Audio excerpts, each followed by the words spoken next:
Mobile का सदुपयोग करने के लिए हमारे परिवारजन, बागेश्वर धाम के जुड़े हुए स्नेहीजन कई महीनों से, सालों से इंतजार कर रहे थे अपनी चर्चा के लिए।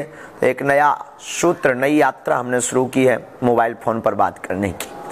पर इसके लिए हम पहले निवेदन करेंगे, आप लोग इसे जन जन तक जरूर भेजें कि यह मोबाइल फ़ोन हमेशा बात नहीं हो पाएगी, आज ही बात हो पाएगी। जो लाइव में होंगे वही, और हमारे द्वारा, धाम के द्वारा किसी को भी पर्सनली फ़ोन नहीं किया जाएगा, क्योंकि कई लोग फ्रॉडगिरी करने के लिए, पैसा कमाने के लिए किसी भी प्रकार का खेल कर सकते हैं। हम आपको बता दें, जो भी बात होगी वो लाइव बात होगी, वो भी रिकॉर्डेड होगी, और धाम पर जब ऑफिशियली पेज से जानकारी दी जाएगी तभी आप मानिएगा कि हाँ। और धाम का ऑफिशियल ये नंबर 8120592371 8120592371, इसी ऑफिशियली नंबर से बात होगी।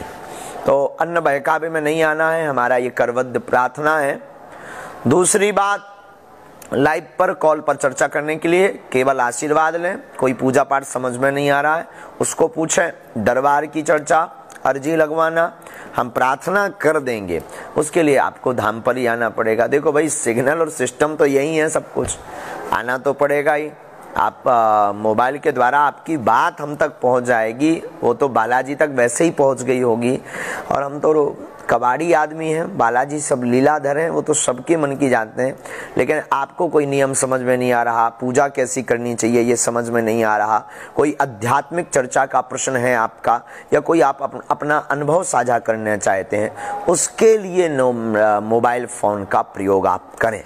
अगर आप सोचें कि मोबाइल से अर्जी लग गई, अब तो जय जय हो जाएगी, तो अर्जी के लिए दरबार की एक अलग व्यवस्था है। गद्दी लगती है, दरबार लगता है, उसमें आप बैठेंगे, कृपा होगी। और खूब खुश रहो मेरे पागलो, जुग जुग जियो, काऊ की नज़र ना लगे। बहुत दिन बाद आए हैं इस बार लाइव, कल आए थे। कल तो बहुत थकावट थी, नींद बहुत भरी थी, तो कल तो ठीक से बात नहीं हो पाई। आज थोड़ा ठीक है। चूँकि कथा, ये यज्ञ में हम यजमान बने हैं, खुद यजमान है, और दिन भर कुछ मिलता नहीं है, शाम को प्रसादी पाते हैं तो झम से नींद आती है। आप सब खूब खुश रहो, जुग जुग जियो। आप सब पर बागेश्वर बालाजी की कृपा बनी रहे। धर्म और अध्यात्म जीवन में ठीक उसी प्रकार जरूरी है जिस प्रकार जिंदगी के लिए श्वास जरूरी है, उसी प्रकार जिंदगी जीने की कला के लिए धर्म और अध्यात्म जरूरी है। धर्म और अध्यात्म याद रखना, धर्म अंदर का स्वास्थ्य एकदम ठीक करता है। बाहर के स्वास्थ्य के लिए बुखार हो जाए, कुछ भी हो जाए, तो ये तो आपको मेडिसिन लेनी पड़ेगी, पर धर्म एक ऐसी दवा है, धर्म एक ऐसी औषधि है, धर्म एक ऐसा विषय है जिससे आपका अंदर की बीमारी आपकी जड़ से खत्म हो जाएगी।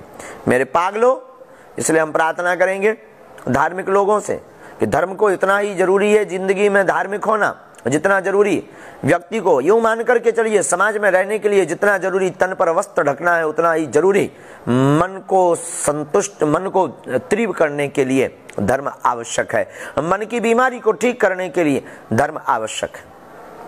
तुम कमाई करके, बहुत बड़े आदमी बन करके, नौकरी करके, पढ़ाई करके तुम पैसा कमा सकते हो मेरे पागलों, रोटी ला सकते हो, रोटी खरीद सकते हो, पर रोटी को पचाने की कला और जिंदगी में स्ट्रेस मुक्त लाइफ, तनाव मुक्त लाइफ, डिप्रेशन मुक्त लाइफ अध्यात्म से ही होगी।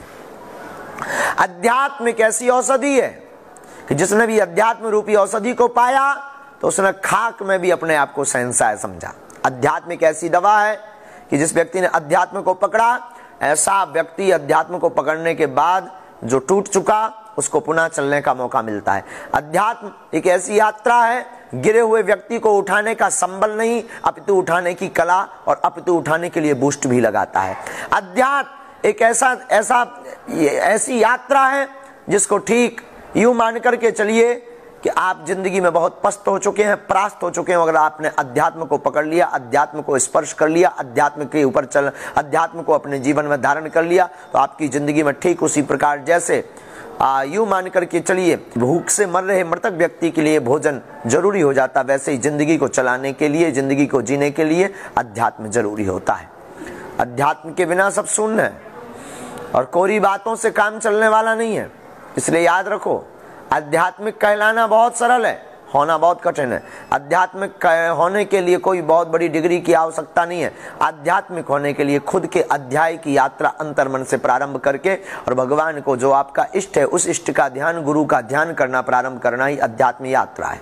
अध्यात्म यात्रा से तुम अपने मन को काबू में नियंत्रित कर सकते हो, मन को पकड़ सकते हो। ये मन बहुत चतुर है, लेकिन अध्यात्म यात्रा से मन को काबू में किया जा सकता है। अध्यात्म यात्रा से तुम हैप्पीनेस रह सकते हो, मुस्कुराते हुए रह सकते हो। रुपया कमाने वाला व्यक्ति, नौकरी करने वाला व्यक्ति, बड़े बड़े पदों पर बैठा व्यक्ति, जरूरी नहीं है कि वो मुस्कुराए। वो मुस्कुराएगा तभी जब उसकी लाइफ में, जिंदगी में जब अध्यात्म होगा। इसलिए मेरे पागलों, आज के सूत्र में हम फिर कहेंगे अध्यात्म ठीक उसी प्रकार जरूरी है जैसे जिंदा रहने के लिए श्वास जरूरी है, जैसे समाज में रहने के लिए तन पर कपड़े जरूरी है, जिस प्रकार के अंधेरा को मिटाने के लिए उजाला जरूरी है, जिस प्रकार जिंदगी में परिवार गृहस्थी में सामंजस्य जरूरी है, उसी प्रकार अपने मन को नियंत्रित करने के लिए, मन को प्रसन्न रखने के लिए, अपने आप को हंसी खुशी रखने के लिए और टूटने से बचने के लिए अगर किसी बूस्ट की आवश्यकता है, उस बूस्ट का नाम है गुरु कृपा, उस बूस्ट का नाम है अध्यात्म। और अध्यात्म की यात्रा बिना गुरु से असंभव है। इसलिए गुरु से शुरू करो। गुरु को पाने वाला, गुरु को पकड़ने वाला बुद्धू नहीं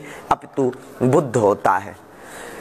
तो अध्यात्म की यात्रा में हम फिर कहेंगे कि तुमने अपने जीवन में अगर बहुत कुछ खोया है तो बहुत कुछ पाने की लालसा है, तो कई लोग कहते हैं हमारा कोई साथ देने वाला नहीं है। कौन साथ देगा? तुम्हारा अध्यात्म के अलावा कोई साथ नहीं देगा। और हम फिर कहेंगे, आप लाइव जो सुन रहे हैं 8120592371 पर, आप वही बात करें, अर्जी की बात ना करें। आप वही बात करें जिससे किसी को बहुत अनुभव मिल सके, आपके जीवन का अनुभव मिल सके। आप किसी पूजा पाठ के बारे में पूछना चाहते हैं, अध्यात्म के बारे में पूछना चाहते हैं, फोन कॉल व्यवस्था उसलिए। दरबार की अर्जी, दरबार में नियम है, धाम की महिमा है।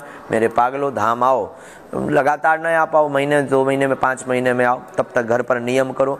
आप सब पर बागेश्वर बालाजी की कृपा बनी रहे। बिना समय गवाए आज की फोन कॉल हम प्रारंभ करते हैं। और आज पता है नया मूवी आया है अलग स्टाइल का